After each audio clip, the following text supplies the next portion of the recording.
The smell hit before anything else. A thick, rancid wave of old cooking oil that clung to the air like something alive. Every morning before the sun had fully cleared the tree line, a commercial kitchen truck from the restaurant 2 properties over would idle at the fence line and dump. Gallons of used fryer oil, cloudy yellow and reeking, poured straight onto the gravel beside Margaret Osie's back garden. It had been happening for months before she even knew what to call it. She just knew the ground had gone slick. The soil smelled like old fast food, and the runoff was creeping toward the small raised beds where she grew tomatoes and chard. She was 43 years old, had recently lost her job as a lab technician when the processing plant downsized, and had moved back to her late mother's property in rural Georgia with exactly $11,000 in savings and a plan she had not yet fully formed. The dumping was not the worst thing she was facing, but it was the thing that changed everything. Neighbors had complained to the restaurant before. The owner, a man named Dale, had a way of smiling with absolute sincerity while doing absolutely nothing. The county code enforcement office received her first written complaint on a Tuesday and did not call her back for 3 weeks. When they finally sent someone, the officer took photographs, nodded a great deal, and told her the fine would be minimal and the process would take time. Dale received a letter. He smiled.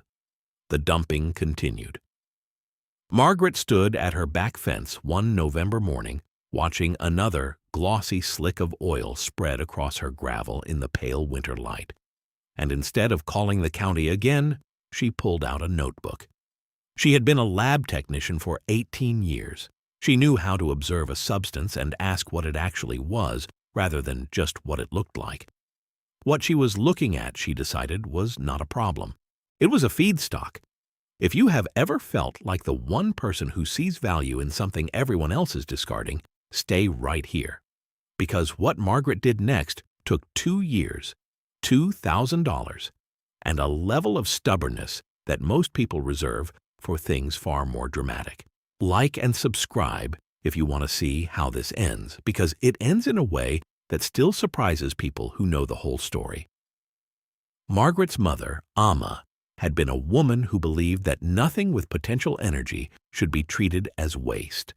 She had grown up in a small town in central Ghana before immigrating in the 1980s, and she had brought with her a set of instincts around resourcefulness that Margaret had absorbed without ever being formally taught them.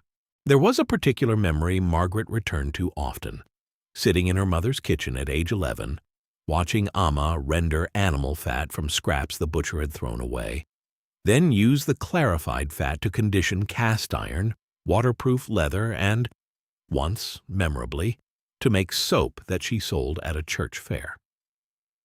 Waste is just a word lazy people use, Amma had told her, not as a lesson, but as a passing remark while doing something else entirely. That was how Amma delivered most of her wisdom, sideways, while her hands were busy. Margaret had drifted from that sensibility during 2 decades of regulated laboratory work, where inputs and outputs were accounted for precisely and efficiency was defined by institutional standards. Losing the job had, in a strange way, returned her to her mother's kitchen, literally and philosophically. The inherited principle was simple. Ask what something can become before you ask how to get rid of it. Everyone in her county was treating used cooking oil as a disposal problem. Margaret had started wondering if it was actually a fuel source. She was not wrong. Vegetable oils and animal fats had been used as diesel fuel alternatives since the earliest days of compression ignition engines. Rudolf Diesel himself had demonstrated his engine running on peanut oil at a world exhibition in the early 1900s, a fact Margaret found in a library book on the history of biofuels that she checked out, renewed twice, and eventually bought a second-hand copy of online for $4. The process of converting used cooking oil into biodiesel, she learned, was called transesterification. It sounds complicated. It is, in practice, surprisingly manageable. The oil is filtered to remove food particles, then mixed with an alcohol, typically methanol, and a catalyst, usually lye, which is sodium hydroxide. The mixture is agitated at a controlled temperature, then left to settle. The glycerin, a byproduct, sinks to the bottom. The biodiesel floats on top. Wash it with water to remove soap residue and excess methanol, let it dry, and you have fuel. Real, usable diesel engine fuel that burns cleaner than petroleum diesel and produces significantly lower particulate emissions. While Margaret was reading library books and watching instructional videos posted by hobbyist biodiesel producers on internet forums, the rest of her town was largely focused on rising fuel prices and complaining about them. The farming families in her county were spending between $400 and $600 a month on diesel for tractors and trucks. A few had switched to propane for some equipment. Nobody, as far as she could find, was making their own fuel. And the used oil from local restaurants was being hauled away by a rendering company for a modest fee. Or, in the case of Dale's Kitchen, dumped illegally on her land. Her first quiet decision was this: she would collect the oil instead of fighting it. She called Dale not to threaten him, not to report him again, but to offer him something. She would take the oil for free. He would no longer need to pay the rendering company, no longer need to risk a fine. She would come to him. Dale, who was nothing if not a man who appreciated not spending money, agreed immediately. He seemed vaguely amused. She showed up with 2 clean 55-gallon drums in the back of a pickup truck she had borrowed from a neighbor. And Dale's cook watched from the back door with an expression that suggested he had seen stranger things, but was not sure when. The oil was a problem in ways she had not fully anticipated. Restaurant fryer oil is not a uniform substance. Dale's Kitchen used a blend of soybean and canola oil for the fryer, but there were also traces of lard from rendered bacon fat, fragments of breading, salt, water content from frozen foods, and what appeared to be considerable quantities of burnt particulate matter that smelled, up close, like a state fair had been set on fire. The first thing she needed was a filtration system. She built one, a gravity-fed setup using a food-grade barrel, a valve, and progressively finer mesh filters, ending with a series of cone filters typically used in automotive applications. The whole rig cost her $68 in parts from a hardware store and a salvage yard. She ran the first batch of oil through it over the course of 2 days. What came out the other end was cloudy but clean-smelling, pale gold rather than murky brown, with most of the solid contaminants removed. The transesterification reactor she built in her mother's old garden shed was not pretty.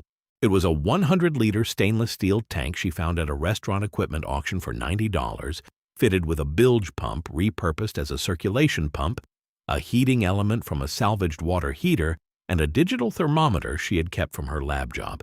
The entire apparatus cost her, in total, $430 over the course of 6 weeks of incremental purchases. She built it in the evenings, wearing gloves and safety glasses, working from diagrams she had hand-copied out of a small press technical manual called Journey to Forever that she had found referenced on a biodiesel forum and ordered directly from its publisher. Methanol she sourced from a chemical supply company. You need a permit and a purpose, and she listed hers accurately as small-scale biofuel production, which is legal in the United States for personal use and for sale in quantities below certain federal thresholds. Lye she bought in 5-pound containers. The chemistry, run carefully, is not exotic. Roughly 80% oil to about 20% methanol by volume, with a small percentage of lye dissolved in the methanol first to create sodium methoxide, which is the actual catalyst. Temperature matters. Too cold, and the reaction stalls. Too hot, and you lose methanol to evaporation before the reaction completes. She held the mix at 55 degrees Celsius for 2 hours, stirring continuously. Then she turned off the heat and let the settling begin. Her first successful batch yielded approximately 60 liters of biodiesel and about 15 liters of crude glycerin as a byproduct. The glycerin she set aside. She had already read enough to know it had uses of its own, in soap making particularly, which felt like a message from her mother. The biodiesel she tested in a small diesel generator she had bought at auction for $120. The generator ran. It ran smoothly, It ran for 11 hours on that first batch. She stood in the shed in the dark, listening to it hum, and did not say anything for a long time. She sent a sample to a testing laboratory in Atlanta, the same kind of accredited lab she had worked in, though in a different specialty, and paid $85 for a basic biodiesel quality analysis. The results came back 2 weeks later. Her fuel met the ASTM D6751 standard for biodiesel blends, the American standard used for commercial biodiesel. Her acid number was slightly elevated, a common issue with restaurant oil that has degraded over time, but within acceptable range. The flash point, which determines how safely the fuel can be stored, was well above the legal minimum. The lab technician who signed the report had added a handwritten note at the bottom. "Good work. Not many home producers hit this on a first run." She started telling people. Quietly at first, her neighbor Raymond, who ran a small vegetable operation on 30 acres and was spending $500 a month on diesel alone, was the first person she offered a sample to. Raymond was skeptical in the way that practical men are skeptical. Not dismissive, but careful, requiring proof before commitment. She gave him 20 liters. He ran it in his oldest tractor, the one he could afford to risk, in a 50-50 blend with petroleum diesel. He called her 4 days later. The tractor had run cleanly, no smoke issues, no filter clogging. He wanted more. He would pay her. They settled on $1.20 per liter, well below the pump price for diesel at the time, which had climbed to over $1.80 in their area. Margaret had her first customer. Word traveled the way things travel in small rural communities, slowly, then all at once. By spring, she had informal supply agreements with 3 local farmers and a man named Curtis, who ran a small excavation company and went through a frightening amount of diesel every week. She had also approached 2 other restaurants in the area, offering the same arrangement she had given Dale. She would take their used oil for free. Both agreed. One, a diner that used large quantities of beef tallow alongside vegetable oil, required her to adjust her methanol ratio slightly, since animal fats transestrify under slightly different conditions than vegetable oils. But she'd read enough by then to accommodate it. She was producing roughly 400 liters of biodiesel per month out of a converted garden shed on her late mother's property. Her operating costs, including methanol, lye, electricity for the reactor, and filter consumables, ran to approximately 60 cents per liter. She was selling it for $1.20. The margin was not spectacular, but it was real, and it was growing. Then, in the late spring of that second year, diesel prices in the region spiked sharply following a pipeline disruption that briefly cut supply to several southeastern states. At the pump, diesel climbed to $2.40, then $2.60, then briefly touched $2.90 over the course of about 6 weeks. The farmers in Margaret's county felt it immediately. Equipment that could not run on anything other than diesel simply became expensive to use. Feed costs went up because everything transported by diesel became more costly. One farming family Margaret knew had to postpone a planting rotation because the fuel cost of running their irrigation pump for the necessary number of hours had become economically prohibitive at current prices. It was a visible, measurable crisis at the local scale. Not catastrophic, but genuinely painful. Margaret's cost of production had not changed. She was paying the same price for methanol, the same price for lye. Her feedstock, the used oil, was still arriving free of charge from 4 restaurant accounts she had built by this point, including Dale, who had no idea that the woman he had been dumping oil on for over a year was now operating a functioning fuel production business out of the shed behind his fence line. She had 300 liters in storage when the price spike hit. She did not raise her price. She kept it at $1.20 and called Raymond, Curtis, and her other customers to let them know she had stock available. All of them bought as much as she could supply.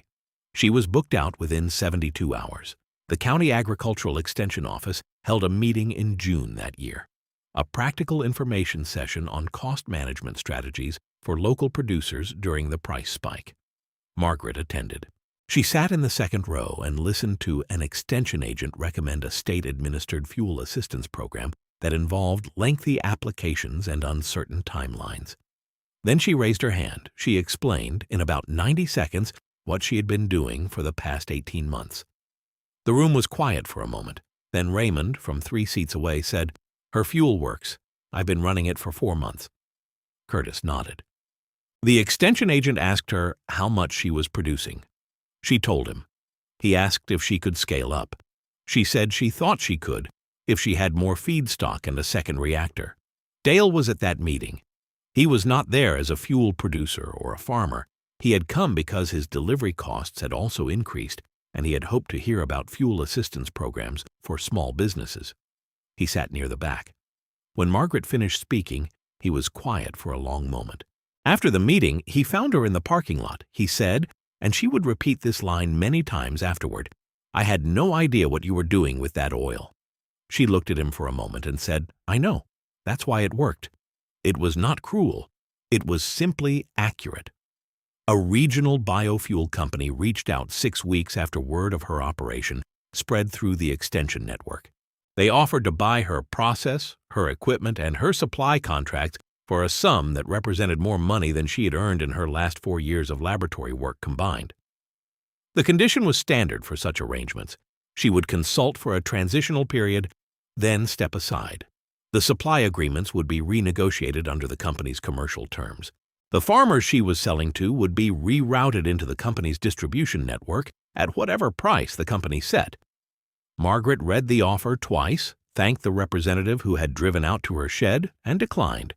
She said, as clearly and without anger as she could manage, "What I built works because it's local and it's small. The moment you scale it past what one person can watch over, the economics change and the relationships disappear. I am not interested in selling the relationships." The representative drove away. She went back into the shed and checked the temperature on the reactor. The second reactor she built that fall, this time with a larger tank sourced from a dairy equipment auction and a more sophisticated heating control system, brought her monthly production to just over 900 liters. She began hosting Saturday morning sessions in her shed for anyone who wanted to learn the process. Raymond brought his son. Curtis sent 2 of his employees. A high school science teacher from the next town over came twice and then began incorporating the chemistry of transesterification into her junior chemistry curriculum. 3 people in the county had started their own small-scale operations by the following year, collecting oil from restaurants Margaret had not yet reached. She helped all 3 troubleshoot their first batches. Dale, in a development that Margaret found genuinely funny, began referring other restaurant owners in the area to her collection service, having apparently decided that connecting people who had oil with the person who could use it was a form of community contribution he could claim credit for. She let him have it. There is something in this story that goes past the biofuel and past the property dispute and past the clever chemistry of transesterification. It is about the moment when a person stops seeing what is being done to them and starts seeing what is available to them. Margaret O.C. did not petition her way out of her situation. She did not wait for the county to resolve it, or for Dale to develop a conscience, or for some external change to make her circumstances more favorable. She looked at what was arriving on her property uninvited and asked, with the genuine curiosity of someone who had spent 18 years measuring things for a living, "What is this, actually? What can it become?" If you are sitting on something that other people are treating as worthless, a skill, a material, a piece of land, a situation that looks like pure loss, the question is not how to get rid of it. The question is what you have not yet figured out how to do with it. That is the only question that has ever produced anything interesting. The shed still smells faintly of methanol and old cooking oil, even on days when nothing is running. The generator she bought for $120 at an auction still runs in the corner, though she rarely needs it now because she has wired the shed for grid power using money from the fuel operation. The first batch of glycerin she ever produced is still on a shelf in a labeled jar. She never made it into soap, though she kept meaning to. Some things are worth keeping exactly as they are, exactly where they started, so you remember what the beginning looked like. If this story made you think of something you have been overlooking, or someone you know who is quietly building something out of what everyone else discards, leave a comment below and tell us about it. And if you want more stories like this one, people who turn problems into something no one expected, subscribe and stay close. The next one is worth waiting for.